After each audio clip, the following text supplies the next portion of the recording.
fight the problems that exist. What this brother goes through has to become as important to me as it is to him. That's not going to ever be the same. So I don't mean it in that sense, because it's very personal to him. It's his son, it's very personal. Very personal. And I get that. I understand that.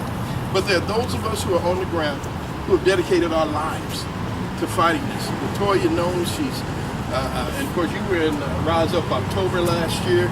Latoya was in Rise Up. She's been in every city I think we've been in this year, whether it was Cleveland or just with us in Detroit last week or week before last, whenever we were there. And so as we go, one of the things we have to do is to hear from families. We have to hear what your circumstances have been, what your experiences have been. The other part of it that is so important for us is Tennessee, like any other state in America, has its share of laws on the book that are not designed to give you justice.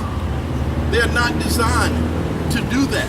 We have to begin to look in every state across this country what those laws are and get them overturned, get them fixed. I've already learned from Brother Osana here that there's a short span that they give you here to even respond. They don't give you opportunity to grieve before all of a sudden your limitations have been taken away.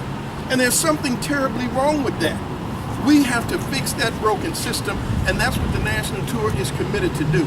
So I want to hear from you who are our brothers and sisters who have experienced this devastating loss. How does that feel? What are some solutions, and what can we do to better serve you?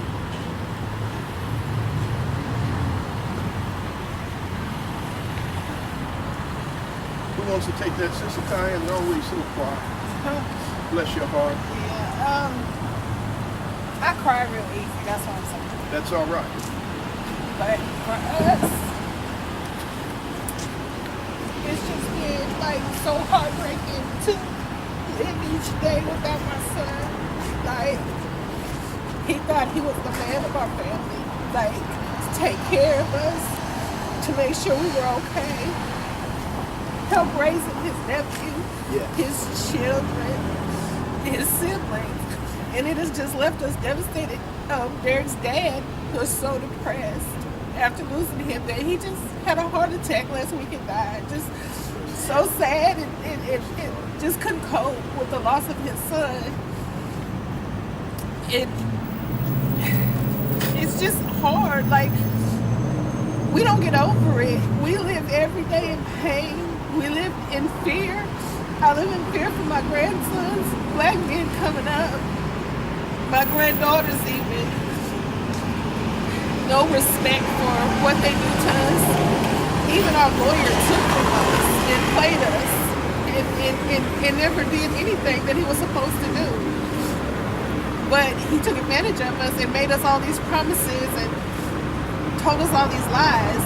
And then none of it was true. And nobody cares. Like, it was just okay what he done, you know? They just don't know how hard it is every day to go without your child and to know that, you know, when you have a child, you don't think that the people who are supposed to protect and serve are going to take their lives from them. I never knew I had to raise my children to be fearful of the police. I never knew that that would be the person who took my son's life away from us without a care, without remorse, without anything. Like, I just can't explain the pain that I feel every day. I almost died myself a couple months after Derek died because I was so hurt, depressed, and upset. I was in Vanderbilt for 2 months. They didn't even expect me to pull through.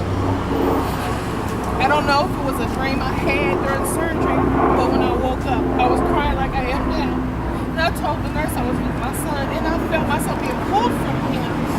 But he kissed me and said, "Mama, I love you, but you can't come with me right now." And I just felt like he was there the whole time I was in the hospital. And I didn't want to make it after this. I prayed and asked God to please let me go. Just let me go. I was tired. But I'm still here fighting for Derek. And maybe that's what my fight is,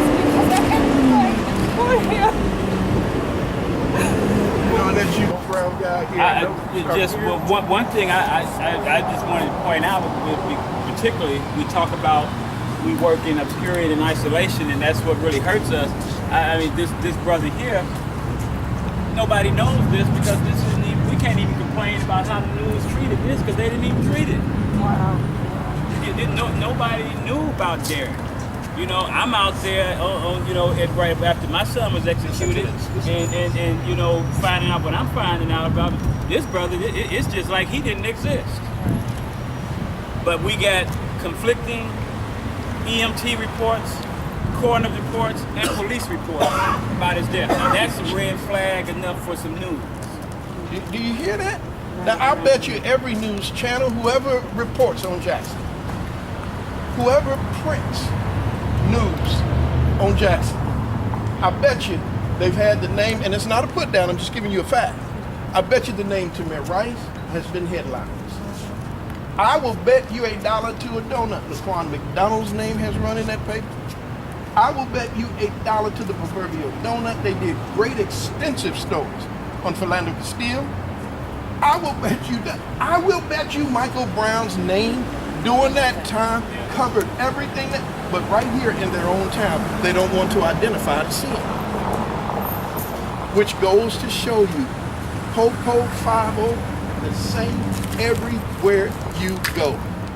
Listen to this sister talk. Let me tell you something. We have been hurt by those who are supposed to be helping us. I just heard that. We are hurt by lawyers so often who are supposed to help us. But the legal system, and this is my own experience, the deals are made behind the closed doors. They come out and say to families and say to people what they think we want to hear, what they think we need to hear, when they've made some kind of deal. That's why we talk about the civil versus the criminal. The criminal system does not indict these killers, does not ever charge or convict these killers, and they say we're supposed to get over it. How do you get over it when it's still on? This is why you can't, I'm so sick of folks talking about black on black crime. This is crime at its highest level when the folk, because one of the things about whether it's white, because white folk commit crime in their own neighborhood. You commit crime where you live. And I never hear folks talk about white on white crime. I never hear folks talk about brown on brown crime. They always talk about black on black crime, but somebody gonna be convicted. If, heaven forbid, they take my life, they're gonna arrest somebody. Somebody's gonna be convicted. We can't say that in the case of Justice. We can't say that in the case of Derek or in the case of Q. We can't say that in so many of these cases. Justices, how do you get over it? When justice is not done, and even those whose job it is to ensure justice are more concerned with civil law than they are with criminal law. Because civil law means a cash payout. And what it says to other folks, and I'm not against cash settlements, don't misunderstand me, there ought to be some compensation as well. But that doesn't mean justice has been done because you gave some folks some money. You must indict, convict, send those killer cops to jail. What's the rest of it? The whole damn system is guilty as hell. It's just the way it is. I don't want to get too started on that because it's just a shame that those who ought to protect us so often work against us. It is not only true of the legal system, but I got to come back full circle to some social systems. Our churches have failed us. Every church on this end of town in Jackson ought to be out here. Every freedom-loving pastor. You know, one of the things I found out, Braille, being in clergy myself, we get too important. We're too busy. We can't possibly hang out with y'all because you had a loss. What was your son do? I just said on the interview that I just did, on the show I just did, one of the callers called in, identified himself as an elderly white man, said he believes that Black Lives Matter, but he's just plain confused because what about these people's records? And my response to him was, I could care less if a person has a record this long. My concern is what were they doing at the point you took their life? Right. Well, I don't care what he did yesterday, and you couldn't catch him for it. Right. But what was Eric Garner doing when he was choked to death? What? And the penalty for that is not death. What was John Crawford doing wrong? Walking around a Walmart store with a toy gun sold in the store, left on a shelf, picked it up, laid it across his shoulder while talking on his cell phone to his mother's children. In an open carry state. And say that again. In an open carry state. In an open carry state. He was literally murdered by police. No justice has been done in that case. What about 12-year-old Tamir Rice? Playing in a park by himself with a toy gun. Even if it had been real, there's nobody in the park but him. You could have approached it differently, but in a nanosecond. Look at the video. A police cruiser pulls up and a would-be gangster Wyatt Earp type police officer kicks the door open and shoots that kid down. 12 years old. And you know what the federal government is doing for us? They continue to fund police departments in Jackson, Chicago, Zion, St. Louis, and other places across the country. Right now, Bounce TV, which is owned by Martin Luther King III and Andy Young, are running a national campaign saying, please contact the federal government and tell them start defunding police departments who don't engage in de-escalation training. I just said it again on this interview. 16 weeks of training and you can put on a gun, a badge, and have the legal right to kill. But it takes 44 weeks to train to be a beautician. To cut my hair, and I don't even have that much of it. There's something broken in America. We must fight back.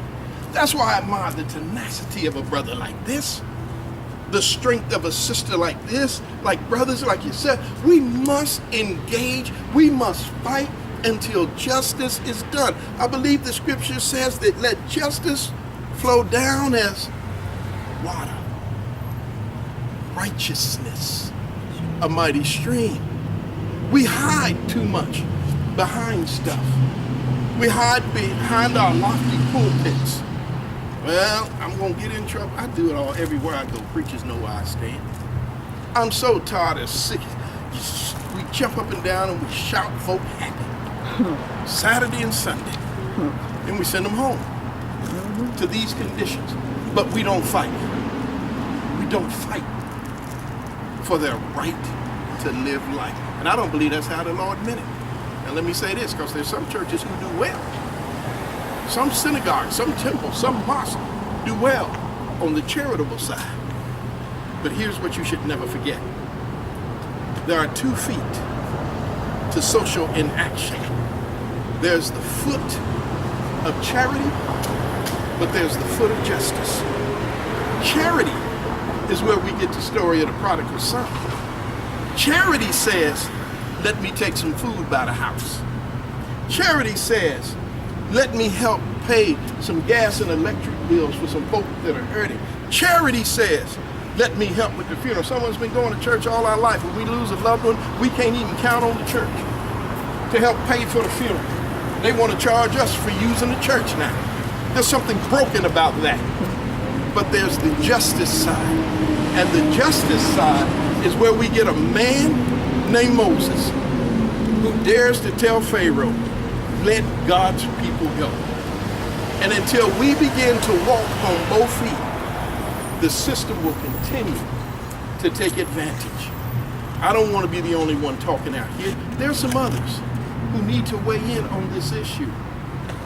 Talk to us. Let us know. I feel like this crowd, you know, I say it every time, like, y'all not the people to talk to.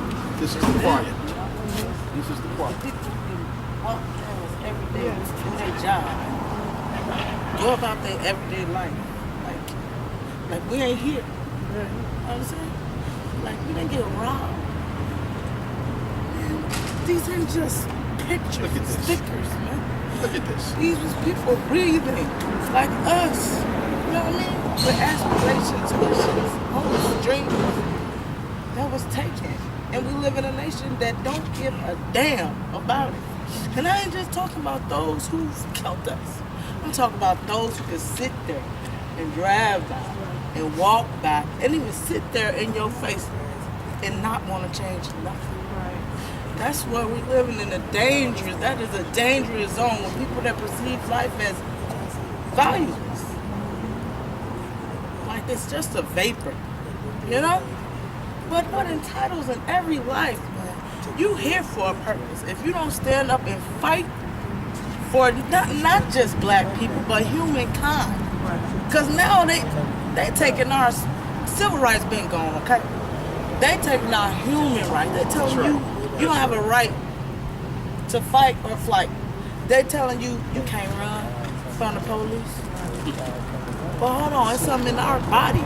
God gave this to us that tells us if we feel like we in danger, we gotta fight or we gotta fight. We gotta go. So y'all just shooting us down, acting like we don't have no rights, like we don't matter. You know why they keep getting away with it? It's because it's people like them driving by who don't care. Our life matters. My son's life matters. We need to unite. This makes me sad, y'all. This makes me sad. It's like we're the only ones who care, right? Why y'all ain't getting up? Why y'all ain't joining forces? You know what I mean? Like people don't care. They don't see what you see. They don't feel what you feel. They can't even walk in your shoes unless it happened to them. Right. So how do we get to a point where our son don't have to get killed for us to stand for yours? Right. You feel me? If I had the answer to that, I can guarantee we wouldn't be standing right here. That's right. We need unity. You know? We need unity. This is my first time here. And the faces that I see right now, so for you, I done sit all day. I've been here for hours. Like, where's all the people? That's sad, man. Sad. And that's been our issue here, is no support. You know, even in our own community, where Derek comes from, and everybody will want to holler, poor Derek. But where are they? Right. You know, they're not here. And pastor, my own church, I left because they never supported me. They never supported this fight. They had one little rally to tell us how to say yes sir or no sir to the police. They never said that this is wrong. You know, every time. After that, I got sick in the hospital, didn't hear from them. I am a 10-year member of this church. Where's my pastor? Exactly. Nothing. That is, No and that's a part of the continuing victimization that we have put on people. And we've come simply to do this, to say that we declare that no longer should you be victimized. Folks ask me often, "But Pastor, why don't you pastor full time anymore?" I say, I do. As soon as God explained to me, I got some members whose faces you don't even know. Come out from behind these walls. I've got another charge, and it's gonna cost you. It's gonna cost you. They ain't gonna like you. They're gonna talk about you. They're gonna ridicule you. They're gonna do everything they can to mess over you. But know that I'm with you as long as you're doing the right thing. Let me tell you something, brothers and sisters. This is the right thing. And that nucleus for change is gonna come out of this group right here. That nucleus for change. There's somebody going back to school next week. They'll say, "Boy, you should have been there." Somebody's going to church tomorrow. I hope all of us are going to meet over there. I just think that was a shameless plug. But I say that to say the church has to understand it has a role in all of this. What are we getting folks saved for if they're going to get killed? What in the world are we stomping up and down and preaching and singing about? And we're getting mistreated out here. Why are we so afraid with all this God in me? Thank God for this preacher. For folk that are out here, but we got folk that are literally scared, sitting and hiding in the pew. Now I can't blame it on this preacher. We got some folks sitting there to control the church. The preacher don't always have control. We got some big spenders. Lord, I done called out their business and I ain't even preaching yet. We got some big spenders, some big tithers in the church. We got some folks with some old names, been around forever. We scared to go against Deacon such and such and Mother. But we're supposed to be the leaders. And if I have to put all that I am and all that I do on the line to take up this charge, these are the members that I cherish so much. Latoya's family. Latoya family. We've been all over this country together. Last 2 years, every time I look up, there she is. And justifiably so, because I call her and make sure she's going to be there. Where Latoya at? We look for her. We look for people across this country. This brother hasn't lost anybody this way. But this brother want to know, Red, where we going next? He makes sure, he is taking it upon himself to make sure wherever I'm supposed to go, I get there. And I appreciate that in ways you could not imagine. This poor woman here, sometimes she don't know what's going to happen next and where we're going. She don't know what's happening. She on your side. But she's there because it's a part of her fight. Yeah. It's a part of who she is. And this is what we have to have. So I can, and you know what, call it prophesying, call it what you want to. I declare with all that is in me right now, this seed right here, this nucleus, you see these cars riding by, well, they riding by, but it's putting something on their nugget. It's putting something on their nugget. Just this crew standing here has them questioning what's going on out there. What's happening? What do I need to be doing? And I will raise that same question tomorrow morning.